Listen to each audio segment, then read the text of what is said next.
6 minutes. You got 6 minutes. Say what you need to say.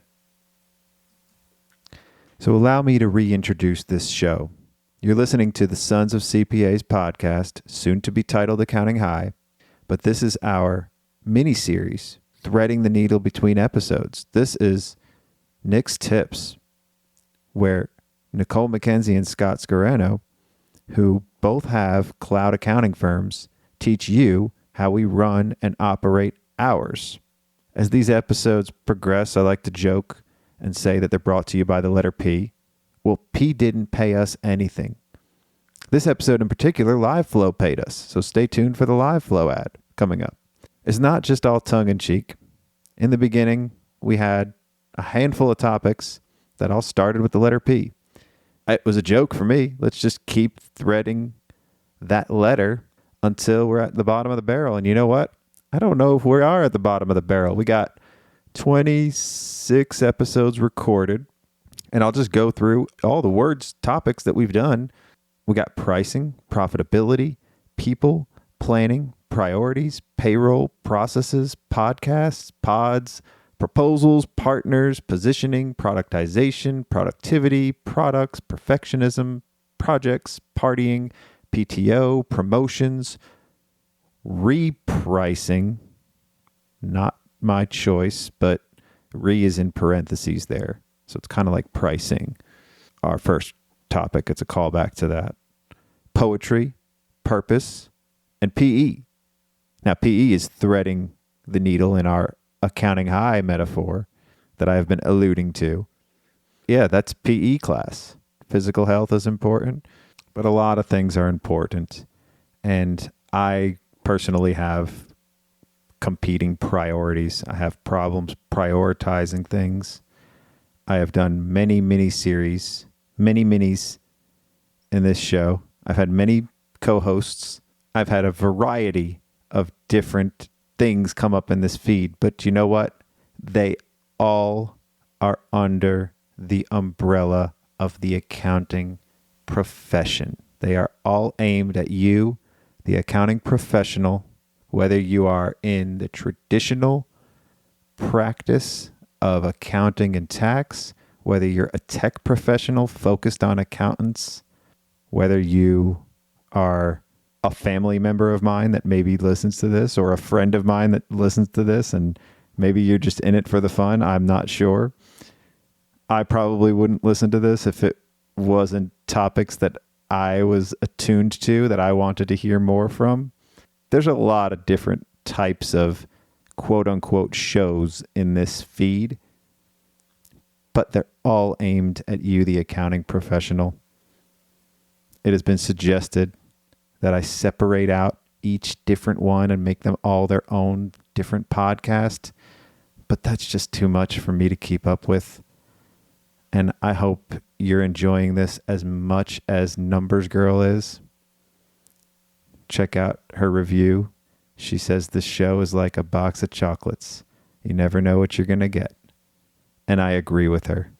I kind of like the variety. If I'm going to put out as many episodes as I am putting out, and I'm going to continue at this rate, I want them to be of a different variety. I don't want to hear the same old thing every time. I want to be surprised by the shit I say. So I'm entertained just as much as you are sometimes. I love all the guests that we've had on. I love all my co-hosts. What you see is what you get. We don't have a hidden agenda. This is for you. If you don't want to listen, that's fine. If you think it's for somebody else, great. Suggest it to them. And if you love it, then tell the world. Share it on social media. Tell your friends. But I really enjoy doing this show, and I hope you enjoy the content that's being provided. I'm doing this to educate. I'm doing this for the profession. I'm also doing this for myself because I like to entertain. I'm a little self-centered if you haven't noticed. I don't know that much. I need other people to ground me. I need other people to make me sound better. So I have handpicked the best of the best that I have seen in our industry. And that's what all of our guests are. That's what all of my co-hosts are, is people that I perceive as being the best of the best in the accounting profession. So thank you for listening. Thank you for supporting us for all this time. Please, I would love it if you left us a 5-star review. We always love those reviews. I love reading them. It validates everything that I'm doing. So if you've enjoyed us so far and you want me to keep doing it, then encourage me. Come reach out to me on LinkedIn and tell me how much you like this shit, or leave a review, whatever. I'm probably not going to change. I'm probably going to keep doing things the way I'm doing it. So for all those that are suggesting that I separate out the feed, put all the stuff in different feeds, I'm probably never going to do that. I'm just going to keep retitling this feed. It's going to evolve. The sons are graduating middle school. We're going to high school, so this is accounting high. In a few years, we might be accounting U. A few years after that, this might be accounting life or accounting prison.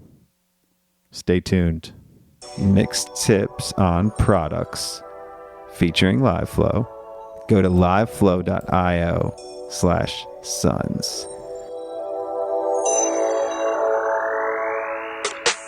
So we've got a LiveFlow user here on the line, Miss Nikole Mackenzie of Momentum Accounting, and she's going to tell us what's so great about LiveFlow, what she loves about it. It changed the game for you a little bit. Yes, I love it. I'll tell you how I'm using LiveFlow and what I like about it. So I'm using it for a handful of different use cases. Automating month-end close, number one use case. So our process is that the bookkeeper or preparer goes in, does the month-end close. So if you have a prepaid schedule, the prepaid schedule ties to the balance sheet.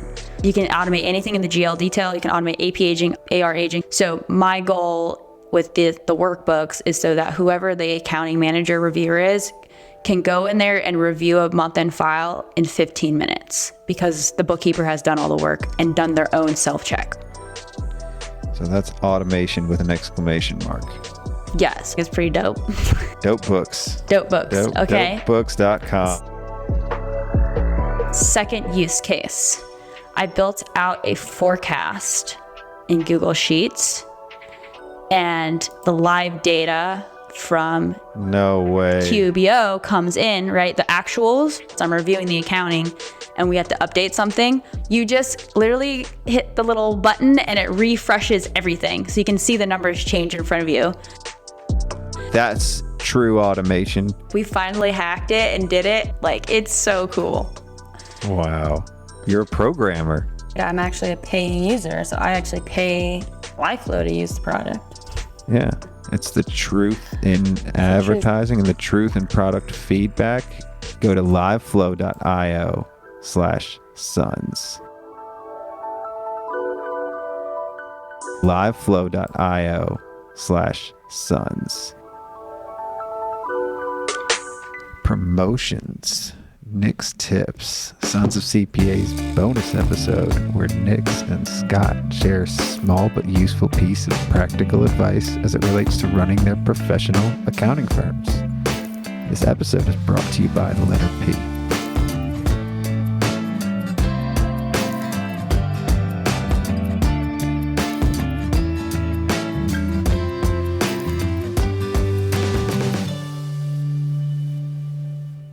Promotions. As in, when do you promote your employees and the system around that? Not to be confused with running promotions and ads. I wanted to do a little bit of promotion for the Sons of CPAs. And Sons of CPAs got a new review too. I'm just kind of doing the housekeeping here. We got this review from the Numbers Girl. Numbers Girl. Shout out to Numbers Girl. Who said accountants are boring? Engaging conversations with progressive leaders in the accounting profession. Love the conversational nature of the program. It's like Forrest Gump's mom said, Sons of CPAs are like a box of chocolates. You never know what you're going to get. I love that. It's so true. So Nikole, tell me, what do you think of promotions? Promotions. Okay, so today we're talking about promotions. So this is funny. I've had my firm for 5 years, and we just last week finally started a review process.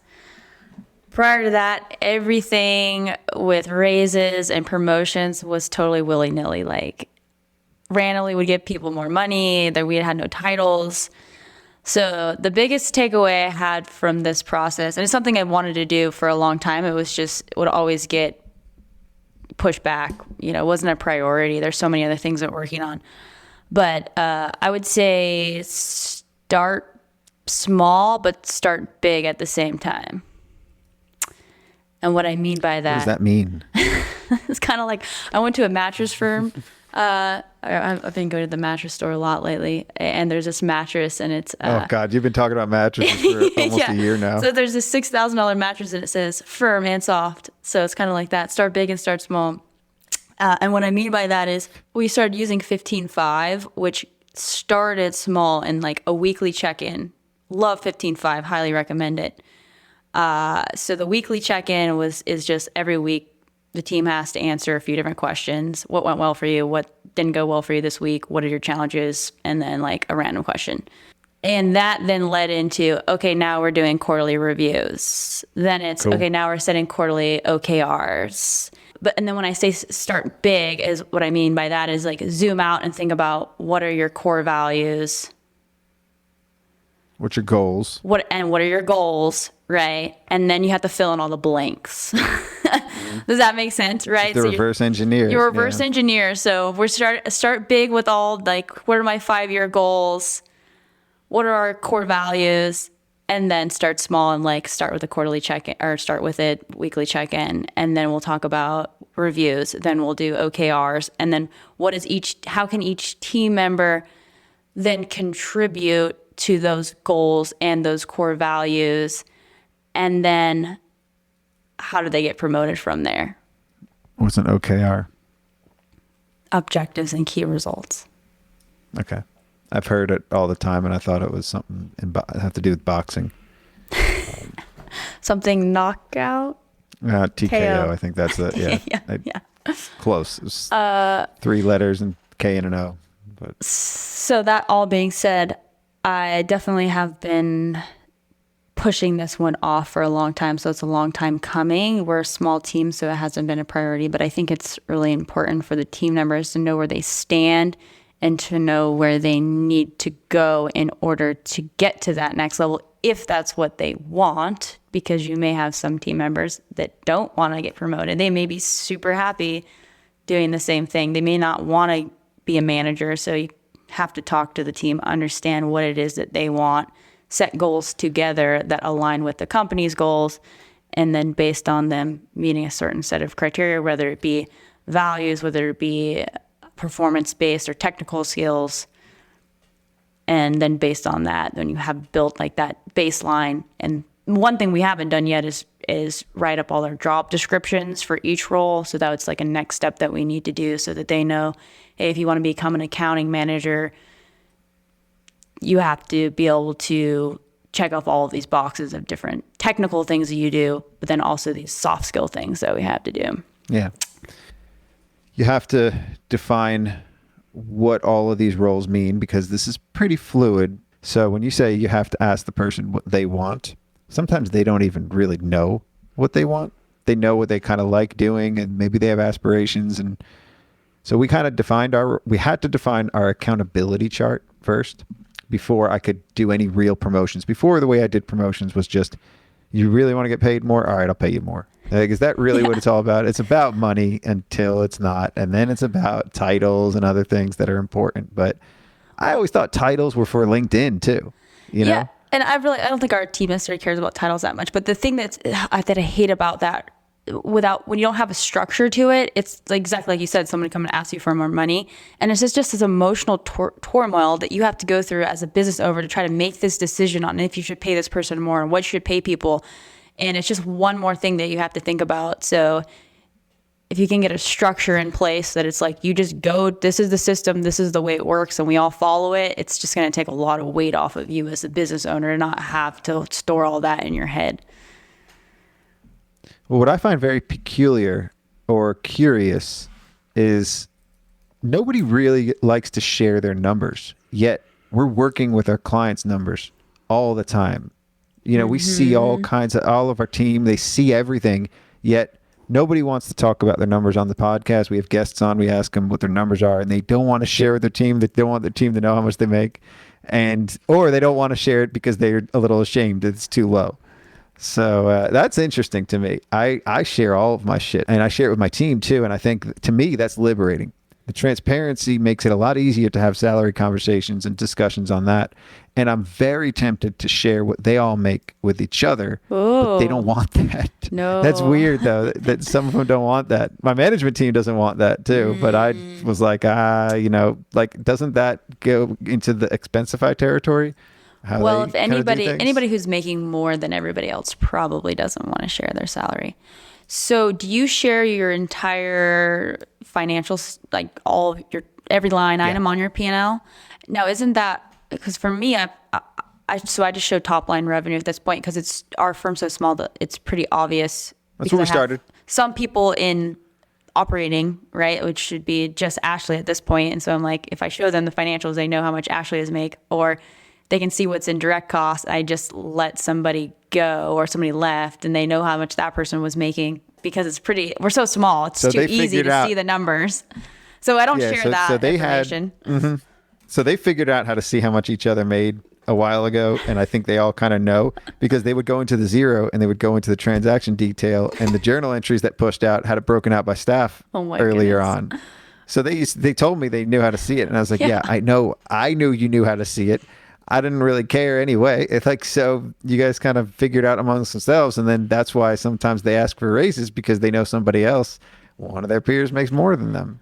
So once they realize that it's more of a social equity thing, and they see themselves in a social standing with what they think is their peers, and wait, this person's making 20,000 more than me. This person's making, so that's not cool. And you got to get over that. Once you get over yourself and you get over that, then they don't even care. And honestly, I don't know what somebody else is thinking, so I can't assume that. I honestly wouldn't care, except if I was making less than somebody, I would want to know everything I could do to make as much as them. Yeah. So I would want to know how I can improve to get there. And if I can't, then let me know. One thing I'm trying to figure out too is when we do come up with these job titles and requirements and like a base salary, right? How about if somebody's in a different state? Because we're in San Francisco. I'm in San Francisco. My cost of living is obviously much higher than in other states. There's some advantage of hiring people in other states, but some companies have taken the position of, doesn't matter where you are, this is the price that we're going to pay for this job. Or do you take advantage of the fact that somebody's in a different state, knowing that you can pay them less comparatively? Well, but now the world's changing. Everybody's getting a job everywhere. It's, with the increased amount of remote workers, that works to a large degree early on, but then as people start to get to talking and as they get to know how much each other is making, if they're exactly the same and one might be doing more or better than the other, but because they're in Idaho and not California, they're making less, I don't think they would feel appreciated. I don't know. It's a tough thing to breach, because all of that is under the pretense that they know what each other's making. And if they don't, then you as an owner, like, that's your discretion, right? You pay, everybody's pay is discretionary, and it's based on how much you can afford or what you think is fair. So I don't know, and that's important to talk about, like promotions in pay versus promotions in title too, right? So right now we've just been really kind of talking about pay. Right. Well, bringing it back to promotions and moving up the ladder, thinking back to my old CPA days. I was at a traditional CPA firm for 6 years, and it was very much based on tenure. So you just follow the process. As long as you met the technical skills, you kept moving up. But the problem with that is you had people in management positions that were terrible managers. And our firm, they've been there long. Yeah, it's just, if you're there long enough, you just keep getting promoted based on your technical skills. And for a while, our firm had the policy that you couldn't get promoted to manager unless you were a CPA, as a way to incentivize people to get their CPA license. And then one year, it was really hard to find people. I mean, us running a tax practice, it's really hard to find tax managers. So they brought in this lady that wasn't a CPA, and there's people that were stuck at supervisor level that were not promoted to a manager because they didn't have their CPA license. And then they brought in somebody externally from a different firm. as a manager. And it Wow. was super controversial. But she was a really good, she didn't have the technical skills, I would say, as the other managers, but she was the best manager. What made her a good manager? She just had the soft skills and the ability to, I mean, when you think of all the skills in a good manager, to train and teach and keep things moving, right? And giving feedback. And she just had the soft skills a lot more than the other accounting managers, or not accounting managers, but other tax managers had. So I think that at least in our small group of firm owners that we work with, is we're structuring our firm much differently than that, where it's not necessarily about the technical skills. There's also this degree of soft skills that you need to have to move up. And also now it's becoming more, you need to have the technology skills too. Yeah. You know, you may not move up if you can't. More important. Yeah, right. And we're also maybe breaking out roles where you may have, a lot of firms are hiring people that don't even have an accounting background, that are doing onboarding, that are doing project management, that are doing technology implementations. And so they're carving out part of that process so that people are staying in their zone of genius. So I think when I think about, if I would have created job descriptions when I first started my firm, they would look way different than they would today, because I am structuring my firm in a different way than I think I would have even imagined I would have 5 years ago. Yeah, because you're exposed to so many different things and new ideas and better ways of doing things. So familiarity, I think, is part of the primary reason that people are promoted from within too, or after tenure, they get more perks, more benefits, or they're kind of doing the same thing, but they're getting paid more for it because they can handle more. They have more understanding of all the intern. And a lot of firms, traditionally speaking, they don't have very good systems. So the longer somebody's been there, the more they know about how the firm works too. And so you got to promote them. This person knows everything.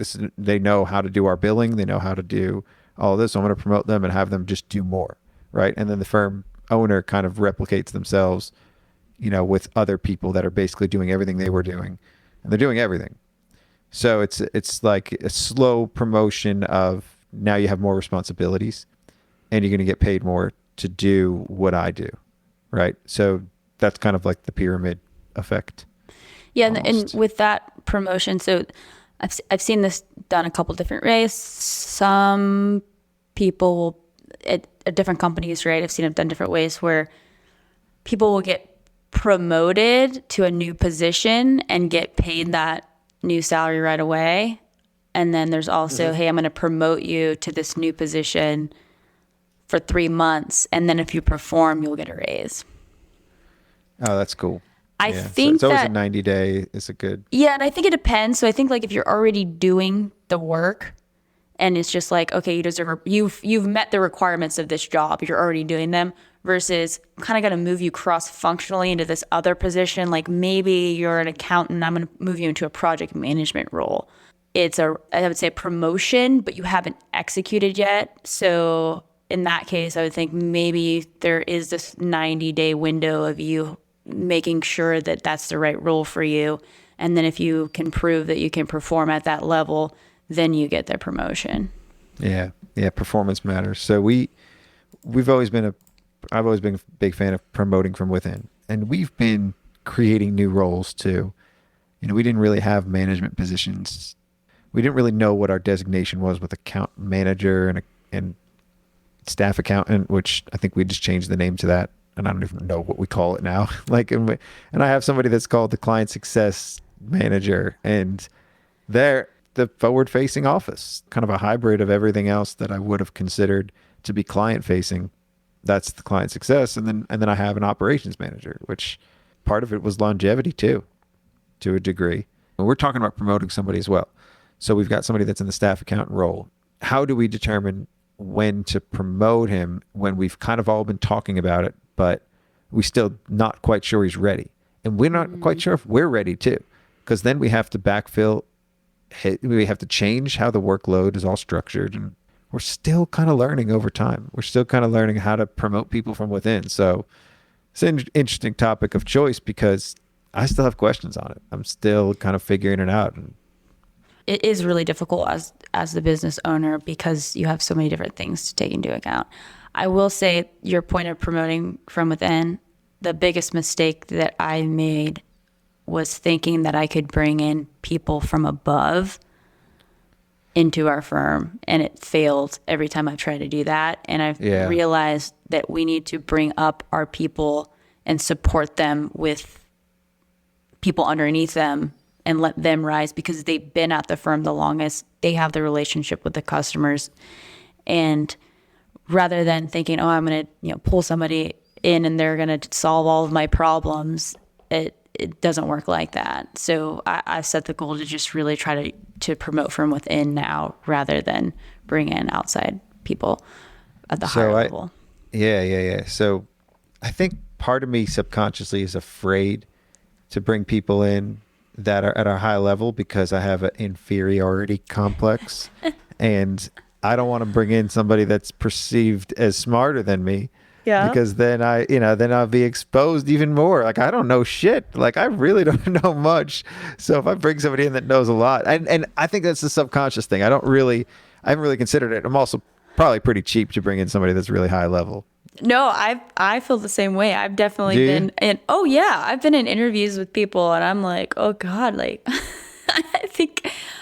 Well, but at the same time, I feel like that with like Ashley. She's so smart. Like, sometimes I'm like, what value do I bring? But it keeps me on my toes, right? Because I'm like, okay, I got to figure out like what I'm gonna do this quarter to like make myself value for the company because she's so articulate and so smart.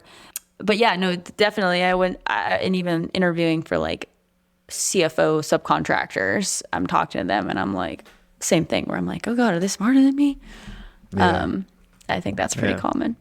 But that's the biggest hack, I think, to building a good team is hire people that are smarter than you and better looking than you and more articulate than you and funnier than you. Exactly. You got to get people that are better than you. And I think I know that now. I think it's more of like a subconscious thing, but I think, especially when you're not doing the work, you definitely want people. Like, I use that I lead with that. Like, my people are better than me anyway. You want them doing they do my taxes. You want them doing yours. You don't want me looking at that shit. Like, and it's hard for the older clients that have framed the relationship as you're the expert, right? You said this too. Some of your early clients that always want to go to you by default, I don't think that'll ever change because that's how they imprinted the relationship in their head. And they're always, so even if I say these people are better than me, do you really want me to take a look at it? I'll take a look at it, and we'll just want to hear it from your mouth. That's basically it. And that's what my team has said too. Well, I think a lot of business owners also, they enjoy talking to the business owner because you can have that rapport because you're both business owners. Versus they can't necessarily have that rapport with the staff, right? Even though they may be better accountants, you're not gonna be able to talk about what it's like to run a business together. I'm talking about some tax people that are texting me yesterday at 8:20 at night because they thought their tax bill was too high and they wanted to make sure I looked at it. And they was like filing it last night. Somebody owed $26,000 and he's like, I don't think this is right. This can't be right. I need to talk to you. It's an emergency. And by the time I even got to the text, it was like 9:50 and he had already talked to somebody. They already sorted it out. So they didn't even need me in the first place. So, and it wasn't sorted out anyway. He still owed the money. Like, it was just people trying to see if they can skate by. I've had that happen a few times this year.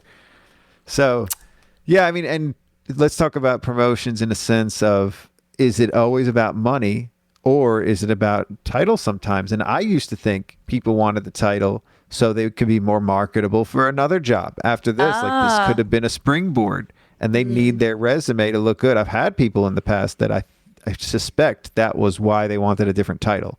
So I give it to them anyway. It kind of looks better for their family and for anybody else's sake. It's an ego thing. It's like, I've been doing this long. I feel like I deserve it. Like, and it's like, do you want to get paid more? No. And it's about the title too. Like, oh yeah. I mean, for some people, the title is probably more important than the money. Depends on the person. After a certain amount of money, it is. It definitely is. Like, to have the power of management is a big deal for some people. I remember when I waited tables, you make less money being a floor manager than you would be being a server. And some people really want it. They love to lord over everybody else and tell people what to do. And then they put on their apron and they start serving, and all of a sudden they're a different person. I had that happen all the time. It happened to me once or twice at a couple of restaurants where I was like manager, on the floor manager. I hated that shit. I don't want to tell people what to do. I want to be the plebe. I want to be in the crowd, like complaining that we all have to do this shit. Yeah. No, a lot of people don't want to be a manager. Mike, he's a driver. He's a firefighter, but he doesn't want to be a captain. He just has no desire to, because you have to manage people when you're a captain, write people up. It's like, it's a little bit of extra money. It's not worth it. Yeah. And sometimes it's a little bit of extra money, but a whole lot of sauce on the ego, you know, and the people that like that. So be careful, like promoting people too, because then they could alienate themselves, and it might not be, you know, you don't know if somebody's going to be a good manager or not until they actually manage. You know, you can kind of pick up on things, but if you promote somebody to be a manager, whew, you know, what if they alienate themselves and everybody hates working for them? And they say, like, I used to like working for you better. You know, I don't like this person that you promoted or who you hired in. So you gotta like ask the team. And sometimes I don't really know to trust what they say too. Sometimes they're like, yeah, I like them, because they won't speak up or they won't complain. But also something's not happening. That's the worst. That's a good opportunity to maybe do some anonymous feedback. Yeah. So you guys use the EOS framework. Do you incorporate that? Is that all part of a system of reviews and promotions? And how does your process work? We use that framework, and because we have accountability chart and clear expectations and who's accountable for what.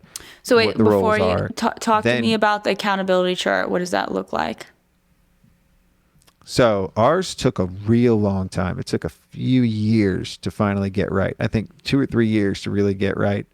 And I think they've got it now, and it's like on the EOS world. I love how you always like talk about your team like you have no idea what they're doing. Like your kids are at the pool and you have no idea what they're doing, who's running the show, who's picking them up, who's taking them to practice. You're like, it's just being handled. That's it. That's how my house is too. That's how my kids and my employees are. It's basically the same thing, right?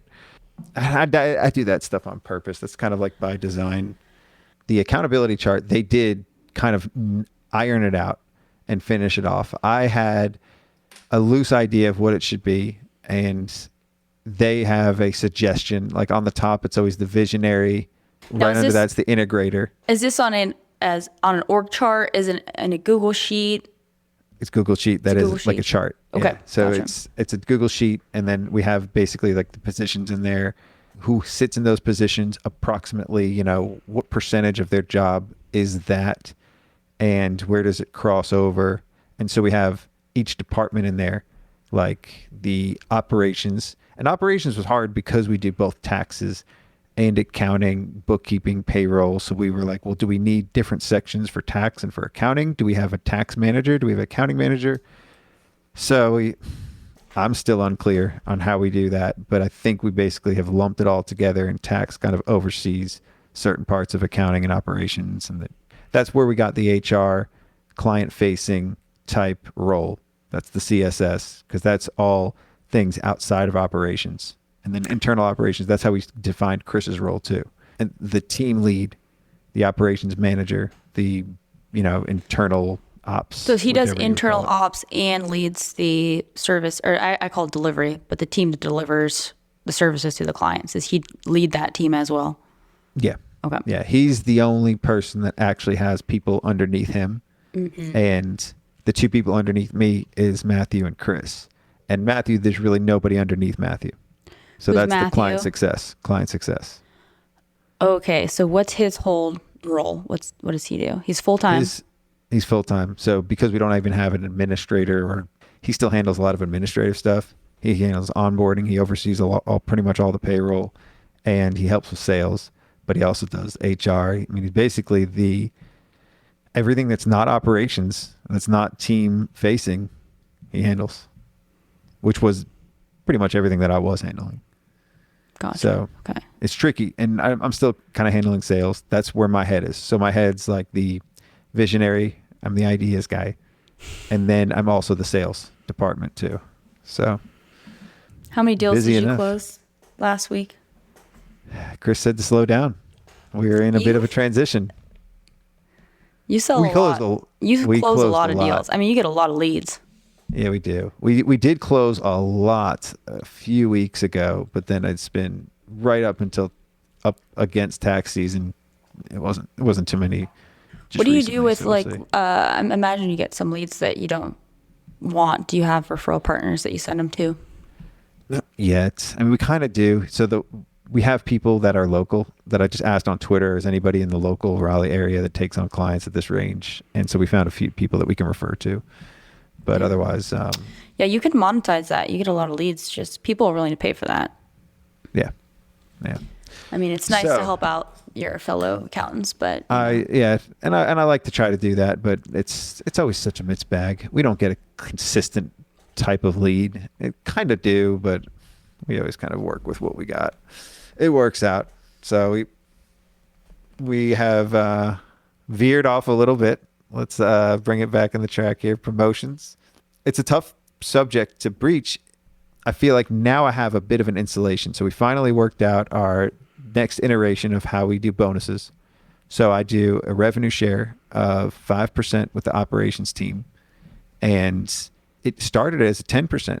And they didn't want as much. They wanted to have more security in their salary and have less of it be dependent on the work that they do.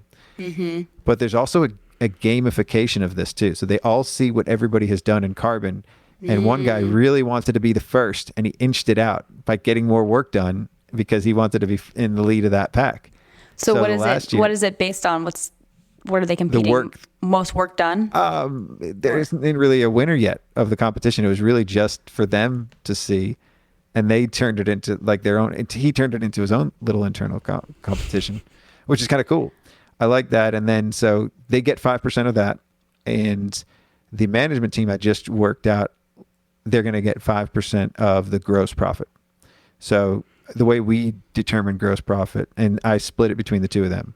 So they're focused on the things that they can control after revenue. And that's, so the way we do our gross profit, I moved the things up on the costs where it's like the team, salaries, outsourced team, that amount we pay there, software, other things that are directly related, direct costs. Yeah. I highly recommend never doing net profit share because I tried that for 2 months and it was a huge pain in the ass. Discretionary stuff. So much discretionary, and that's why I did we gross. canceled that. We just raised base. It's like we were going to do it as a percentage of growth of net, and I was like, and Chris would be nitpicking everything. He would like be going through the books and be like, what did you do this for? Why did you charge this on here? Is this really? And I'm like, dude, are you fucking the IRS or what? Like, come on. Like, so that now we're just like, I was like, ignore it, forget it. Let's just do these core expenses. Yeah. And let's try to keep it tight. Let's try to see if we can spend more on software and less on employees. Let's see if we can get more outsourced. Now that this matters to you, now that you get a share of this, let's see how much more we can outsource. Because you think that the people on the US are doing the higher level stuff, and I call bullshit on that because I think higher level stuff can be done overseas too.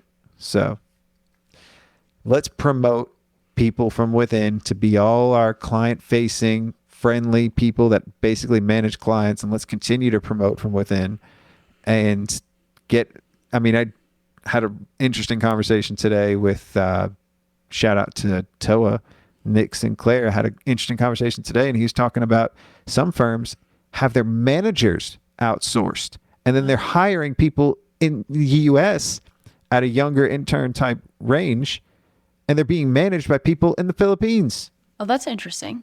That is interesting. And are the younger people managing the client relationship? No, the managed client relationship is done in the Philippines. Yeah. I mean, there's a lot of people in the US that want a less expensive service, and if they can provide the same level of service, why not? Well, it's interesting too, because in some cases it's the partners that are still managing the relationship. So the partners, this was a firm that had 4 partners, and they basically outsourced the rest of it in the middle wedge, and they're still managing the client relationship, but they're making about $400,000 more a year by outsourcing all of it, and they're just as effective. They're still winning. It's kind of crazy.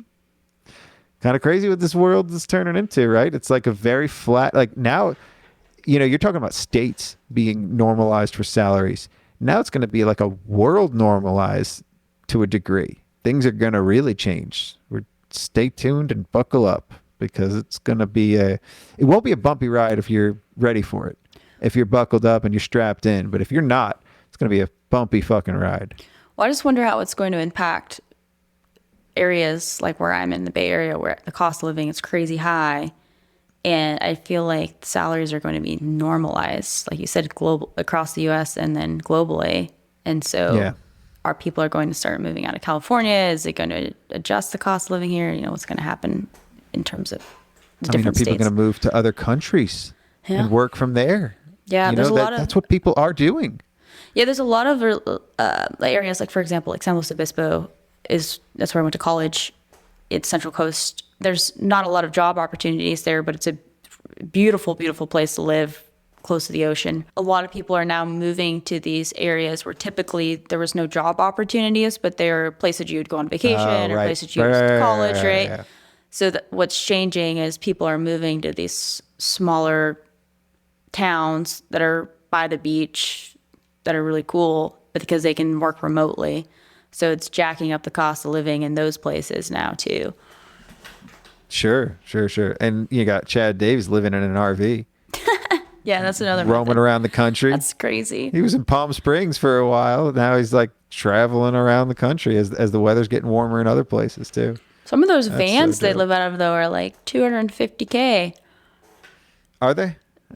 Some of them are crazy expensive because they have everything in them: shower, bathroom. People are like flipping those things and making profit on them. That's pretty cool. I like that idea. You didn't finish your process. We started with the accountability chart and then dropped off from there. Okay, so the accountability chart. The other part of our process is we do quarterly conversations, reviews. I think I've talked about it on this podcast too. We do the quarterly conversations. What are those?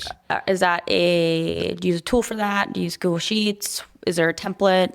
What is it? Google Sheets. I think Chris uses Google Sheets. And I kind of used to be in those. Now I just meet with Chris and Matthew every quarter, and Chris meets with everybody else and kind of keeps things aligned, right? Like, what do they hope to see in the next quarter or moving forward for them? And everybody seems to be pretty happy, but I also think that we're still in a wave of a lot of change with us, at least, because I'm always changing shit forever, always trying to change things in a big way. It doesn't always work well, but in this case, it had to because the world changed, right? So now they're all working from home, and everybody's kind of just still figuring it out. And I think once things settle in, then people will get antsy again. But a lot of these accountants that are on my team, we've been working together for a while, and I kind of know where their head's at, and they know where things are going, and they kind of like things being stable. So they don't want to rock the boat, and they kind of like things the way it is. So do you guys keep it like that as long as I can? Do you guys do reviews where people do self-reviews and then other people leave a review for them or fill out a review for them and then discuss it? Yeah. So we used to do that. I think Chris still does that, but we don't do it very formally like we used to, where it was like once a year we would fill out that shit, because those don't go very well. That's not, I once think a year once is like, what have you done for me lately? Yeah. That's too long to wait. It's like, oh, you did something really annoying in January. You've been doing it all year. And now, a year later, I'm finally going to tell you that this one thing you've been doing is pissing me off.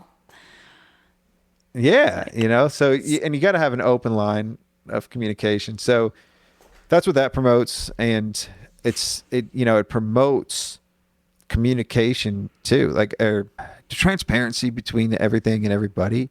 I think because you can see that and you have expectations that you can manage, then if people are not doing their job. If there's metrics that we're measuring and people are not doing that, they know that too.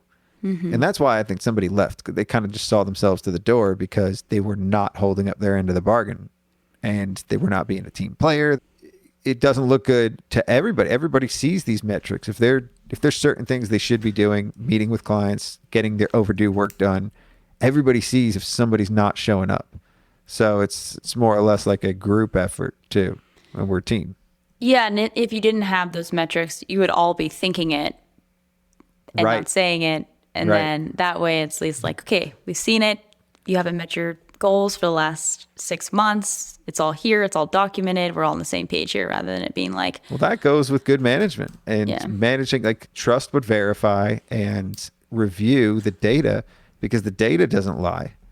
So with good management and good communication and good expectations, setting clear expectations for your team is ultra important, more important than client expectations. That's a good thing that we always talk about, but team expectations, management expectations, everybody's getting, and what do they expect out of you as a firm, right? Like, do some of the benefits that they have, do they even want them too? Like, you always kind of question your benefits, and you're like, do they really want this? And you do a pretty good job of asking them and getting their feedback too.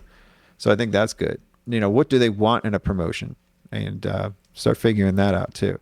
I don't think I have that much more to share about the structure. I mean, I could go into way too into the weeds, like we kind of have, but yeah, no, I think big picture is think about where you want to go. Think about how your team can get you there. Break it down into quarterly chunks. Set goals together. Have job descriptions or some sort of requirements that a team member needs to get to in order to be promoted. And figure out, talk to them, see what they want. Because again, some people may not want to be promoted. Some people may have a total different trajectory they want to go. Some people may be young but really good at managing. So maybe they're a manager but making the same amount of money as somebody else. So per level and all of that doesn't have to necessarily align with compensation. It's more of like, what value do they bring to your organization, and where do you put them to have them in the best seat? you got to have the right butts in the right seats. We've talked about that a lot too. But you got to have the money conversation, and that's very difficult for a lot of people to do. That's why it's always on a napkin, face down across the table. Like you can't even say it out loud sometimes. And I couldn't manage that expectation. I had somebody that wanted to get paid $120,000 when it came down to it, and I'm not going to be able to meet that. He was only making like 60 or 70. What? Like, that's a little bit extreme. It was pretty fucking extreme. He ended up leaving, and he got a job in a private place somewhere else. Yeah. Well, he left somewhere. He was only getting paid 40 there. And then I'm paying him a lot more. And then he was unhappy with that. And then he ended up going back because they needed him because they had no systems to replace him. So after about a year, he goes back and gets paid about 110, 120. So Wow. that was kind of crazy. It took a bit of chicken there for them to take him back and do that. But that's And I think that's the nice part about having these salary ranges or just one salary for this position, and then you don't have to make those emotional decisions of, ooh, this person's asking for this, should I do it for them? I really like them, I don't know. It's like, this is the position, this is the salary. If it doesn't work for you, I'm being transparent about it. Sorry. Yeah. I mean, and that goes with clients and with the team. Managing that expectation of price up front is a lot easier. Talking with people and having these salary discussions and price up front. I mean, I always used to say, who knows, the sky's the limit on how much you can make. If you really step up, you can make a lot. Look at what this guy did. He worked for me here. Now he's the operations manager and he's making, so it's like, and I used to get caught in that, and that never works. So please don't get in trouble there. I have learned not to tell people things without thinking about it and writing it down, because I've definitely just said things to people of like, in 6 months, if you do this, I'm going to pay you this much, and I'm going to change your title to this. Like, put your foot in your mouth. They'll always remember that. Yes, they will. And I'll forget it. I'll completely forget it. And then they'll freaking up. I'm like, shit, did I say that? Yeah. God, you have a good memory, young kids. They know. And too, whenever somebody gives you a number, somehow that burns into your head the one that's most favorable. Whether it's somebody giving you a price range, and if you're a buyer, you hear the lowest in that range. And if you're the seller, you remember saying the highest in that range. So, I know. That's why I think when people put salary ranges on their job descriptions, fucking stupid. Why? Anybody's going to expect to get the highest dollar amount. And if they don't, they're going to be offended. So either don't put the salary range, put the lowest number, or don't put it at all. Yeah. That the easiest way to get a promotion is you just quit your job and then you start your own business, and then you're already promoted to the CEO. Ooh, that's a whole nother conversation there. Quit. Yeah, but also job hopping is a really good way to get promotion. Man, people do that nowadays. So if you're an employee and you're not an owner listening to this, you're very marketable right now. Everybody wants you. And I'm sure a lot of our listeners that do have accounting firms would hire you for more than you're making now if they really need that position. But also loyalty goes a long way as well. Yeah, it's true. So I don't want anybody just leaving. because you're job hopping doesn't mean you'll be happier. Oh, yeah. Well, it's quite literal that the grass is always going to be greener on the other side, because literally the way that the grass faces with the sun, it always looks greener from the way that you're looking at it. Because when you go look at the other direction, that grass is going to look greener. I just read this recently too. It's true. Yeah. Is that why The way that the blades are going, expression comes from? that is, the grass is always greener. Mm-hmm. Because it always is. So scientifically, and that's how we are as humans. We always want to see the benefit of what somebody else has, and it's always going to be better, but you don't know all the things that you don't know everything else. You don't have that 360 view. You can only see from your side and what's most beneficial, right? Walk a mile in somebody else's shoes and your grass looks a lot greener to them too. So appreciate what you have, listeners. Don't go leaving your jobs because Nikole told you to. Unless you want to come work for me. Unless you want to come work for Nikole. Yeah. She'll pay you and she will tell you up front how much you're going to make. And by the time you're working there, she will have a process for promotions. Exactly. A better one. She'll have an accountability chart. Well, thank you for making it through this one. This was a bit of a production for promotions, but I think we said what we needed to say. Please leave us a 5-star review on Apple. You heard at the beginning of the episode. Write it in there. Write something cool. Leave us a 5-star review on Apple, or if you're listening on Spotify, leave it on there. Thanks, Nix. Thanks, Scott.